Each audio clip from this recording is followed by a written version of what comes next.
नमस्कार दोस्तों, मेरा नाम दीपक है और आप देख रहे हैं haunting hour podcast YouTube channel, जहां हम आपको सुनाते हैं सबसे डरावनी और रहस्यमयी कहानियां। आज की कहानी हमारे एक प्रिय सब्सक्राइबर ने भेजी है। यह कहानी है बेगुनकोदार रेलवे स्टेशन की, जो पश्चिम बंगाल में स्थित है और एक समय पर इसे भूतिया स्टेशन कहा जाता था। यह स्टेशन इतना डरावना है कि यहाँ की घटनाएं आपके रोंगटे खड़े कर देंगी और आपकी रातों की नींद उड़ा देंगी। तो चलिए शुरू करते हैं इस डरावनी यात्रा को।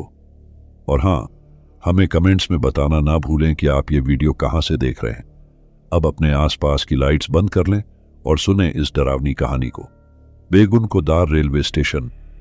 यह नाम सुनते ही एक अजीब सी ठंडक सी महसूस होती है। यह स्टेशन 1960 के दशक में बनवाया गया था, लेकिन 1967 में यहाँ एक भयानक हादसा हुआ। उस हादसे के बाद स्टेशन को भूतिया घोषित कर दिया गया और इसे बंद कर दिया गया। मेरे एक सब्सक्राइबर ने मुझे इस स्टेशन के बारे में बताया। उनका नाम है रोहित, जो एक बदला हुआ नाम है। वो खुद एक रेलवे स्टेशन मास्टर हैं। उन्होंने एक रात की कहानी बताई जब उन्होंने अपनी ड्यूटी पर कुछ ऐसा देखा जो उनके जीवन को हमेशा के लिए बदल गया। तो चलिए शुरू करते हैं आज की कहानी रोहित के पॉइंट ऑफ व्यू से। नमस्ते दोस्तों, मेरा नाम रोहित है और मैं एक रेलवे स्टेशन मास्टर हूं। कुछ महीने पहले मेरा ट्रांसफर बेगुनकोदार रेलवे स्टेशन पर हुआ था। यह स्टेशन पिछले कई सालों से वीरान पड़ा था और यहां कोई भी कर्मचारी काम करने से डरता था। मुझे भी शुरुआत में यह सब एक अफवाह ही लगी, लेकिन पहली रात की घटना ने मेरी सोच बदल दी। मेरा ट्रांसफर होने से पहले मैं कुछ दिन अपनी फैमिली के साथ बिताना चाहता था, तो मैंने कुछ दिनों की छुट्टी ले ली। मेरा घर एक गांव में था, तो वहां ट्रेन से जाने के लिए कोई पास में स्टेशन नहीं था, तो मुझे अपने गांव से बस से सफर करना सही लगा। बीच सफर में बस का टायर पंचर हो जाने से मुझे वहां पहुंचने में रात हो गई। मुझे बस ने तो उतार दिया था, पर स्टेशन वहां से भी दूर था, तो मैं किसी ऑटो वाले के पास गया, पर सभी ऑटो वालों ने वहां जाने से मना कर दिया। वहीं कहीं दूर एक ऑटो खड़ा था। मैं उसके पास गया और उससे चलने को कहा। वो मान गया, पर उसने उसके लिए ज्यादा चार्ज मांगा। मैं उसे मना नहीं कर पाया और ऑटो में बैठ गया। उसने ऑटो को बहुत तेज चलाया, जैसे वो किसी जल्दी में हो। जब वह ऑटो चला रहा था तो मैंने उसके चेहरे पर गौर किया, तो वह एकदम डरा हुआ था। मैंने इसके बारे में उससे पूछना सही नहीं समझा। थोड़ी देर चलने के बाद मैं वहां पहुंच गया। ऑटो वाले ने मुझे ऑटो से जल्दी उतरने को कहा और अपने पैसे मांगने लगा। मेरे पास छुट्टे पैसे नहीं थे। उसका चार्ज 100 रुपये था, पर मेरे पास छुट्टे केवल 50 रुपये ही थे। पर ऑटो वाले जल्दी से उन पैसों को बिना बहस के ले गया और वहां से चला गया। मेरे कुछ समझ में नहीं आया। मैंने इस बारे में ज्यादा नहीं सोचा। पहली रात जब मैं ड्यूटी पर पहुंचा तो चारों ओर सन्नाटा था। चांदनी रात थी और हवा में एक अजीब सी खामोशी थी। स्टेशन पर कोई भी कर्मचारी नहीं था। स्टेशन की पुरानी इमारत, जो सालों से वीरान पड़ी थी, उसमें से अजीब अजीब सी आवाजें आने लगी। हवाओं में एक सिहरन थी जो मेरी हड्डियों तक पहुंच रही थी। मैंने कान लगाए और ध्यान से सुना। यह आवाजें किसी औरत के रोने की थीं। आवाजों में इतनी तड़प थी कि मेरा दिल तेजी से धड़कने लगा। मैंने टॉर्च उठाई और आवाज की दिशा में बढ़ने लगा।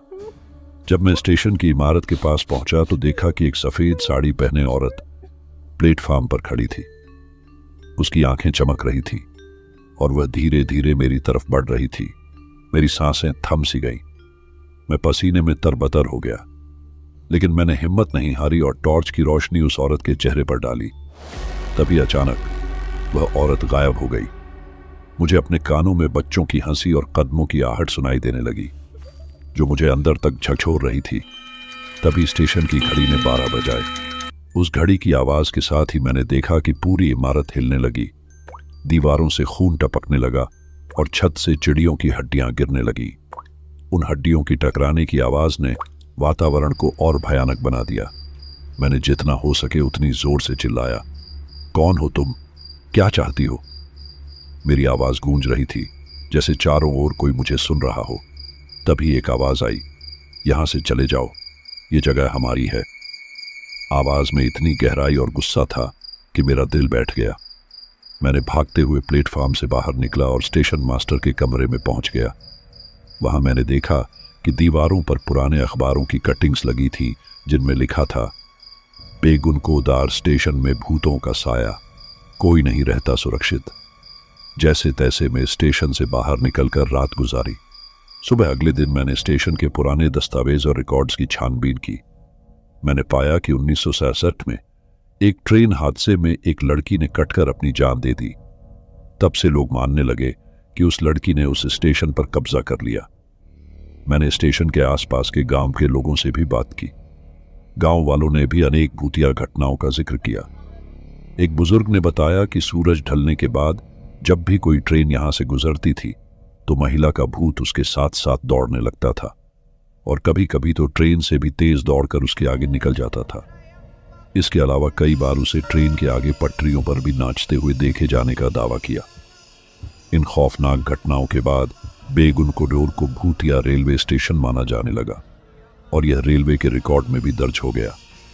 लोगों के अंदर इस महिला का भूत का इतना खौफ बढ़ चुका था कि वो इस स्टेशन पर आने से कतराने लगे।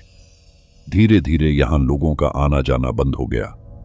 यहां तक कि स्टेशन पर काम करने वाले रेलवे कर्मचारी भी डर के मारे भाग गए।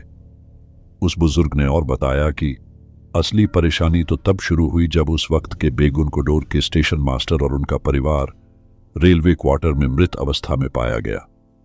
यहां रहने वाले लोगों का दावा था कि इन मौतों में उसी भूत का हाथ था। ये सब सुनकर मैं वहां से उसी दिन अपने घर वापस आ गया, और बिना बताए आने के कारण मैं कुछ समय के लिए सस्पेंड भी कर दिया गया। तो दोस्तों, अगर आपको यह कहानी पसंद आई हो तो हमारे चैनल को सब्सक्राइब करें और बेल आइकन को दबाएं ताकि आपको हमारी नई कहानियों की नोटिफिकेशन मिलती रहे। हमें कमेंट्स में बताएं कि आपको यह कहानी कैसी लगी और आप अगली कौन सी कहानी सुनना चाहेंगे। धन्यवाद।